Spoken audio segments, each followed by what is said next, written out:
Good morning, ladies and gentlemen. The opposing team have argued that a patient has a right to live, and by terminating his life, we are murdering him. However, what is the definition of murder? The definition of murder is the taking away of one human being's life. But as my team has argued, the patient is already technically dead. He's brain dead and is incapable of functioning like a normal human being. Therefore, the opposition team has incorrectly proposed their idea that by murdering him we are taking away his life, but we are not. We're just letting him have a natural cessation of life. He's already dead, so we are just going the next step by terminating his life. And I use life with an inverted comma because he doesn't have a life already. He can't think for himself. So that point is, my team feels that point is invalid. Secondly, say that, okay, to elaborate on that point again, you say that we should keep him alive because he has a life, but we feel that as he is already dead, okay, let's just imagine if you are a patient who is terminally ill and you have to lie in bed for the rest of your life, incapable of making your own decisions, incapable of enjoying yourself, having fun, but you have like the next 50 years to live. Imagine you have to lie in bed for the next 50 years and have someone make the decision for you that, oh, you know, it's unlawful to die. You have to stay in this state for the next 50 years. Imagine how much suffering, how painful that would be. 50 years of your life. Imagine that, when you can just, you know, terminate it and, you know, make your better, make also have make your families have a better life, and not having the burden of paying your medical bills, and not wasting government resources that can be used for other healthier patients and healthier babies, like my second speaker have said.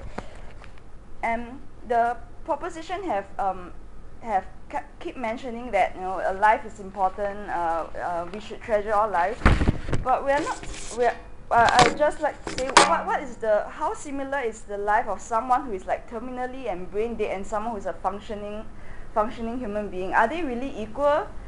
They are not. One is lying in bed and one is, you know, they cannot be equal ever again. So we don't say that we are, by taking away life, like they are not equal. So by terminating the patient who's lying in bed and will lie in bed for the rest of his life, we are not taking away his right to live, to be like a functioning human, that he can. Yes. Are you assuming that any person who I mean, are you assuming that that person will have 50 years in bed? You mean that there's no measure to kill them? But actually, mercy killing is not only for the person who have no way to kill, but also for the people who have the painful. Okay. To conclude. Oh, how do I have a second? Sorry. Okay, I understand. Okay, I understand what you're saying. I'm just giving an example of imagining that you are now terminally, you're now a vegetable. So let's say you die naturally. A normal person would, normal healthy person would live like to an average of 70 years or 80 years. You have like the next 50 years to be in that state, and you're wasting government resources, you're being a financial burden to your family. And as my second speaker has pointed out, if a poor family have to sell their land, sell their house, and live in poverty for the rest of their life, it doesn't make sense. Why can't the poor family be able to just, you know, terminate the life of their family member who cannot be saved again, and make their life easier by saving resources for themselves, which is already so scarce for them? Why must they be forced by the government to live in that state when they can have a choice to choose? We should let the people who are living be able to choose, and not the one that cannot already make their own decision. Okay.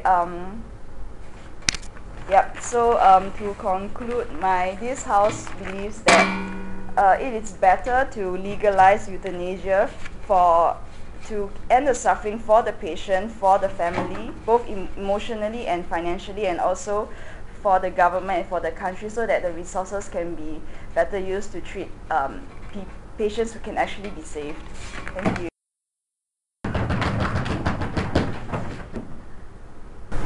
I'll have the last speaker. I mean, thank you, Clara. Let's have the last speaker. Jessie, you can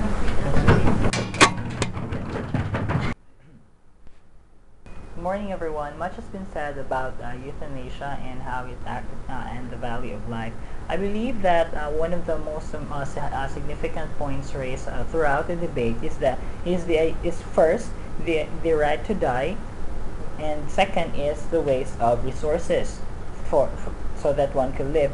I will begin by talking about right to die. So this clearly it goes against the principle of the right to live, because if you say that someone has the right to die, it's not as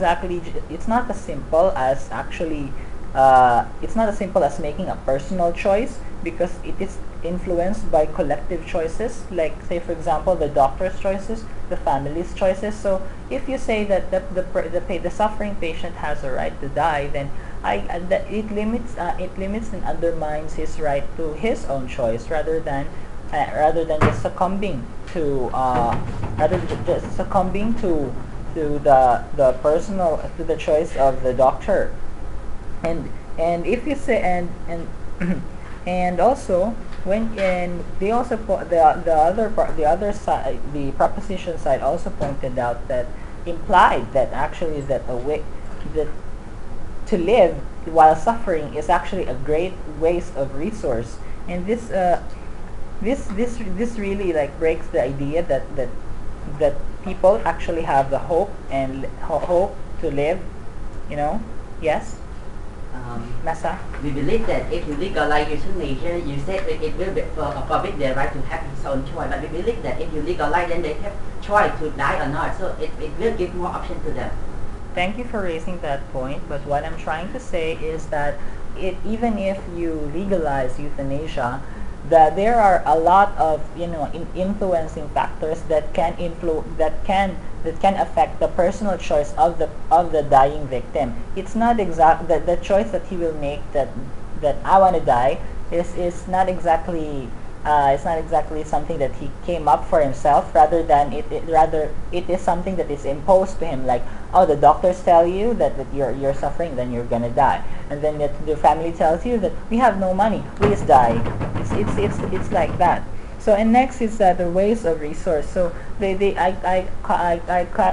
wanted to ask the proposition side to weigh the expense, to weigh two things: the expenses to live and the expenses to die. But they weren't able to point that out. Next is that when you say it's a big waste of resource and big expense to live with someone who is incapable of being a functional human being, you're really pushing it's unfair for the person, because it's like pushing the idea that if you don't have the money, then don't live, die. It's like that.